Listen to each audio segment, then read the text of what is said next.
नमस्कार भैया। आज हमारे सामने जो प्रकरण है वो है इतिहास का कब और कैसे। प्रकरण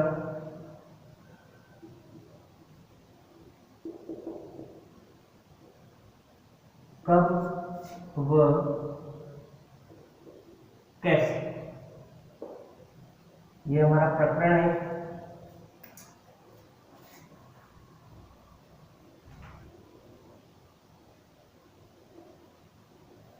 सामाजिक विज्ञान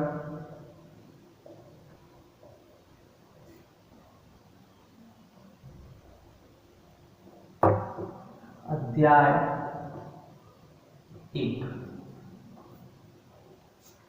इस अध्याय में हमको इतिहास के बारे में देखना है,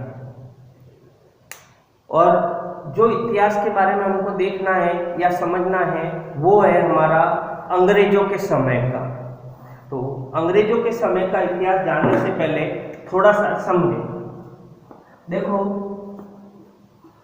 1600 ईस्वी में ईस्ट इंडिया कंपनी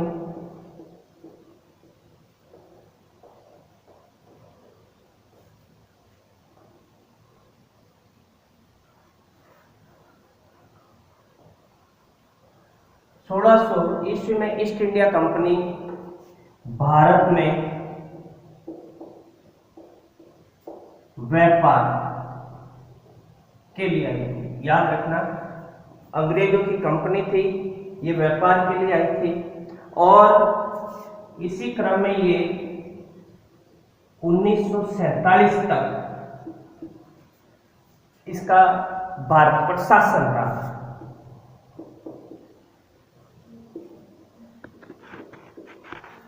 1600 से लगाकर 1947 के बीच तक जो भी गतिविधियां अंग्रेज कंपनी, अंग्रेज लोगों के द्वारा इस भारत में की गई थी, उसका अध्ययन हमको इस प्रकरण में पढ़ना है। ठीक है, ये बात हमको इसमें पढ़नी है। क्या पढ़ना है, वापस समझना। 1600 ईस्वी से लगाकर 1947 तक जो भारत में अंग्रेज लोग रहे, उन्होंने यहाँ पर क्या क्या किया, कैसे हमको गुलाम बनाया, कैसे हमारा शोषण करते थे, किस प्रकार से हमने इनकी बगावत की, ये सारी की सारी बात जो है कब और कैसे में पढ़ते हैं। ठीक है, ये चीज हमने इसमें पढ़नी है। अब अपन को सबसे पहले इसमें जो हम चीज ये पढ़ेंगे, ये पढ़ने का जो तरीका है, ठीक है, ये समझना। सबसे पहले इसमें है दिनांक का महत्व।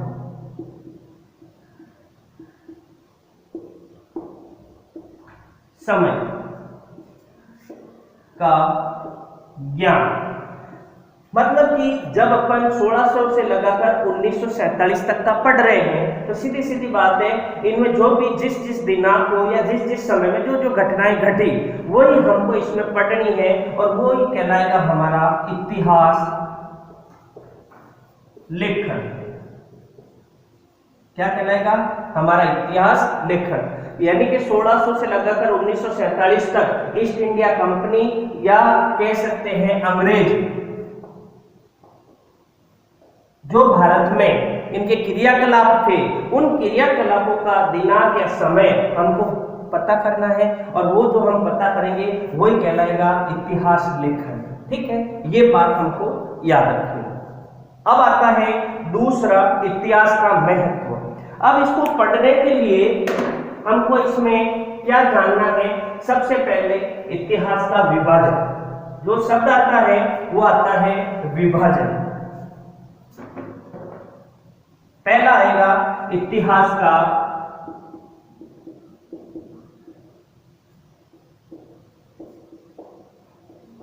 विभाजन। ठीक, इतिहास का विभाजन भिन्न भिन्न इतिहासकारों ने अलग अलग प्रकार से बताया है। एक इतिहासकार थे स्कॉटलैंड के, 1817 ईस्वी में स्कॉटलैंड के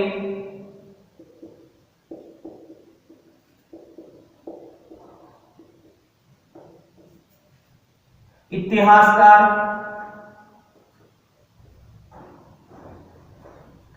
या उनको कहते हो दार्शनिक, या उनको बोल सकते हैं अपन इतिहासकार, दार्शनिक या राजनीतिज्ञ।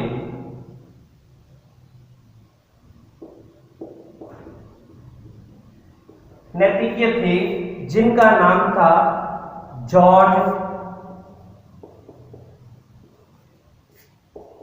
स्टूड मिल, जिनका नाम था जॉर्ज स्टूड मिल। इन्होंने इतिहास का विभाजन बताया, वो विभाजन था 3 भागों में। जो इतिहास का विभाजन किया उसका 3 भाग बताया। पहला विभाजन उन्होंने जो बताया वो था हिंदू, दूसरा जो विभाजन बताया वो बताया मुस्लिम, और तीसरा जो विभाजन किया वो किया अंग्रेजी। ये वाला विभाजन बताया। जॉर्ज स्टूड मिल ने 1817 ईस्वी में, जो स्कॉटलैंड के रहने वाले थे, वो एक दार्शनिक थे, राजनीतिज्ञ थे, इतिहासकार थे।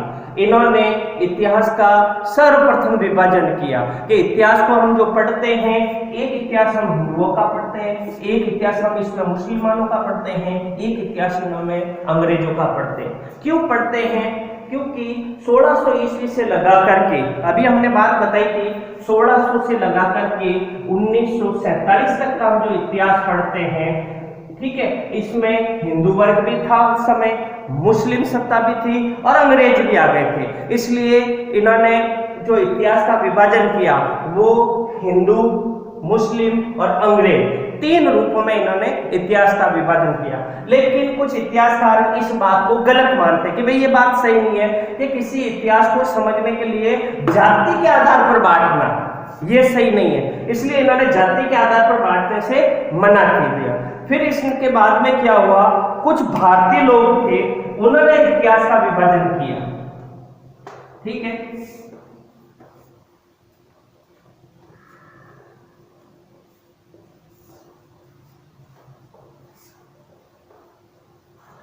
कुछ भारतीय लोग थे जिन्होंने इतिहास का विभाजन किया भारतीय के अनुसार।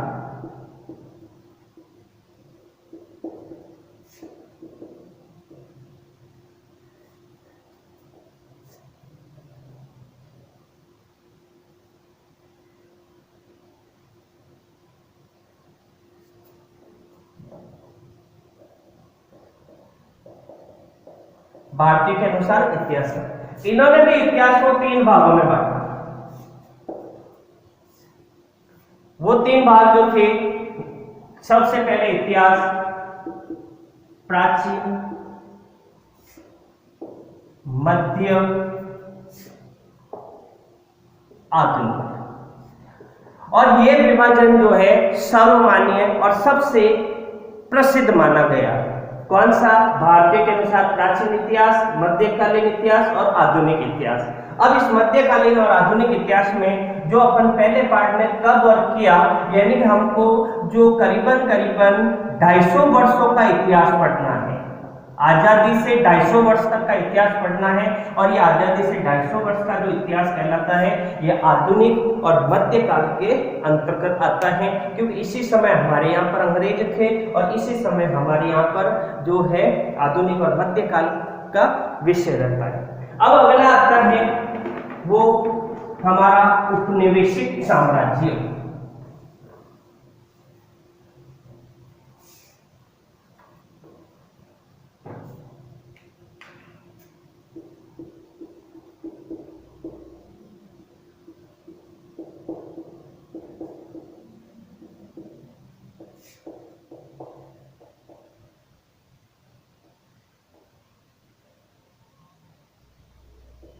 ठीक है, उपनिवेशिक साम्राज्य क्या होता है? उपनिवेशिक साम्राज्य एक शब्द में बताता हूं, सीधा सीधा अंग्रेज लोगों भारत को राजनीतिक आर्थिक दृष्टि से पूरी सत्ता जो है अपने हाथों में ले ली थी, भारत को उपनिवेश बना दिया था। सीधा सीधा ये कह सकते हैं कि हमारी जो पूरी शक्ति थी, देश की पावर जो था वो अंग्रेजों के मध्य था, उनका एक गुलाम बन के रह गया था।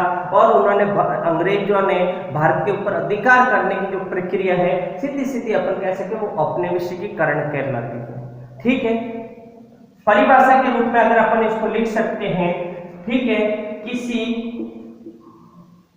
बाह्य शक्ति द्वारा, किसी बाह्य शक्ति द्वारा किसी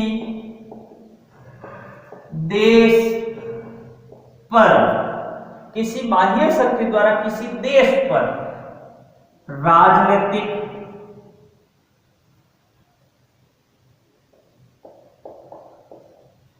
आर्थिक, प्रशासनिक दृष्टि से अधिकार कर लेना क्या कहलाता है? उपनिवेशीकरण।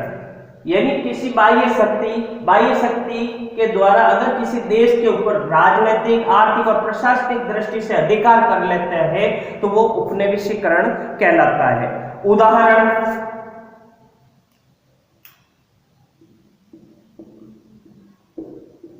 ब्रिटेन में सीधी अंग्रेज द्वारा भारत को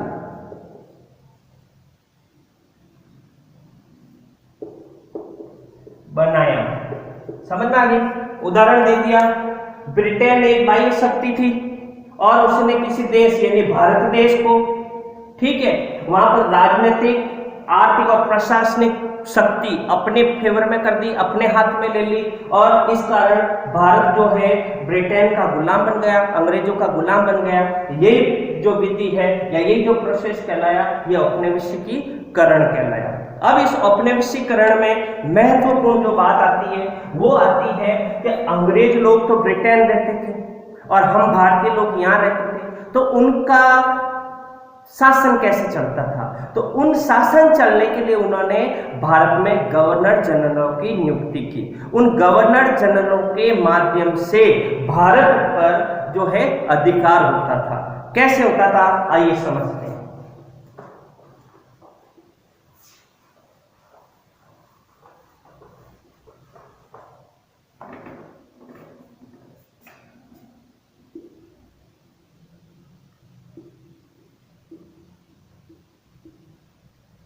गवर्नर जनरल, ठीक है, ये एक अधिकारी थे,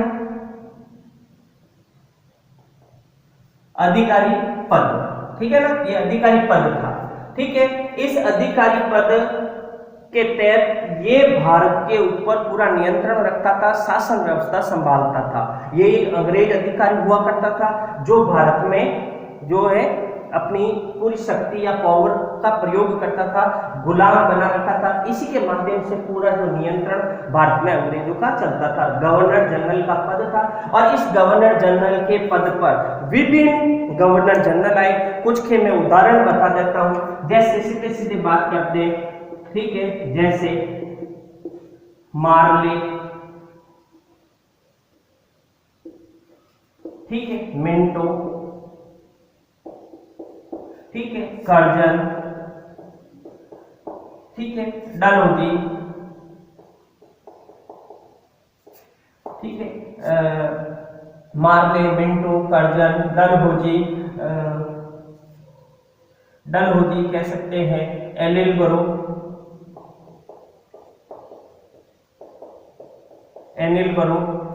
ठीक है। उसके बाद में अपन और माउंट मेंटेन के बाद में और अनेक जो ये लोग थे आदि, यानी और बहुत सारे थे जो समय समय पर उनका कार्यकाल पूरा होता था और ये यहाँ से वापस चले जाते थे। तो इन्होंने हमारे जो है ये सारे गवर्नर जनरल थे और इनके समय में भिन्न के समय में अलग अलग कार्य होते रहे, अपने अपने समय में अलग अलग प्रकार के ये कार्य कर सके। और भी ले सकते हैं नाम, रिपिन है, ठीक है, कर्जन वाइटली है, इस प्रकार के ये नाम होते हैं। तो ये सारे जो मैंने उदाहरण बताए हैं ये सारे के सारे गवर्नर जनरल थे और इन गवर्नर जनरलों ने भारत में शासन किया। शासन करने के बाद जो है अपना कार्यकाल पूरा होता, वापिस वे अपने वतन लौट जाते, अपने देश लौट जाते थे। ठीक है, इस प्रकार से इन्होंने ये शासन किया। अब इन शासन व्यवस्था के बारे में हमने जो है कैसे इन्होंने शासन किया, ठीक है, ये जानकारी कैसे मिलती है, इनके बारे में हमको जानना है। क्योंकि अगला जो हमारा इसी में पूछा जाता है वो पूछा जाता है कि इतिहास को जानने के स्रोत, इतिहास को जानने के स्रोत, ठीक है ना।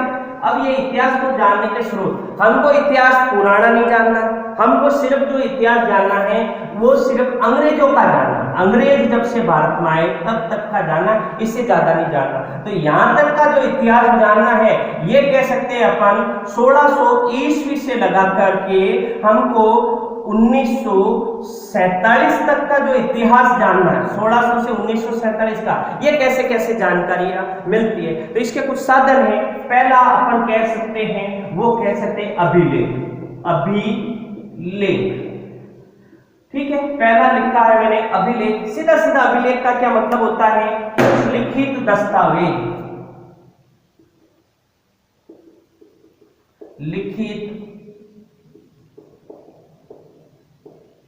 दस्तावेज। अंग्रेज लोगों को लिखने का शौक था, क्योंकि उनको पता थी कि एक बार अगर हम कोई चीज लिख देंगे वो लिखी हुई चीज हमें बार बार हमारे काम आएगी। मारवाड़ी में भी एक कहावत है 100 बकियान एक लिखिया, यानी कि आपने 100 बार बोलकर कहो उससे अच्छा कि एक बात लिख दो तो आपको वो बार बार आपको स्मरण करवाती रहेगी। तो इन्होंने अभिलेखों के रूप में कुछ अपने प्रमाण लिखे, ठीक है, दस्तावेज बनाए। उन दस्तावेजों का अगर अपन अध्ययन करते हैं, ठीक है, उन अध्ययनों के माध्यम से अपन जो है इन अंग्रेजों को आज अगर उन दस्तावेजों को कहीं हमारे म्यूजियम में या कहीं ऐतिहासिक स्थलों पर रखे हैं, पड़े हैं वो अभिलेख, उनको अगर अपन अध्ययन करते हैं, उनको अगर हम देखते हैं तो उस समय की अपन सीधी सीधी बात पता चल जाती है कि इन्होंने अंग्रेजों की किस प्रकार की नीतियां थी, ठीक है। ये दूसरा अपन जो कह सकते हैं रिपोर्ट, दूसरी जो पता चलती है रिपोर्ट। अंग्रेज लोगों के द्वारा जो समय समय पर भारत में गवर्नर जनरलों के द्वारा जो रिपोर्ट बनाई जाती थी और वो रिपोर्ट जब इंग्लैंड में भेजी जाती थी, आज अगर वो रिपोर्ट वहां पड़ी है, रखी हुई है, तो उनको पढ़ने से भी हमको इतिहास के बारे में जानकारी मिलती है कि भाई कैसे अंग्रेजों का यहाँ पर जो ये 400 साल का शासन रहा वो हमको पता चलता है। तो इसके अलावा साहित्य और उपन्यास,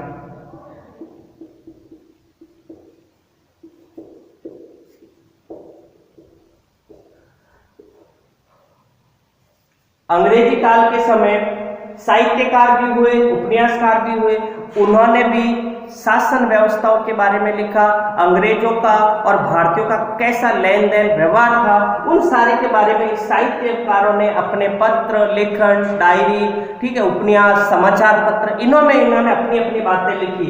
उनका अगर अपन अध्ययन करते हैं तो भी हमको इतिहास के बारे में जानकारी मिलती है, ठीक है। इस प्रकार से अपन ये कह सकते हैं अभिलेखों से, रिपोर्ट से, साहित्य, उपन्यास, ठीक है, अखबार,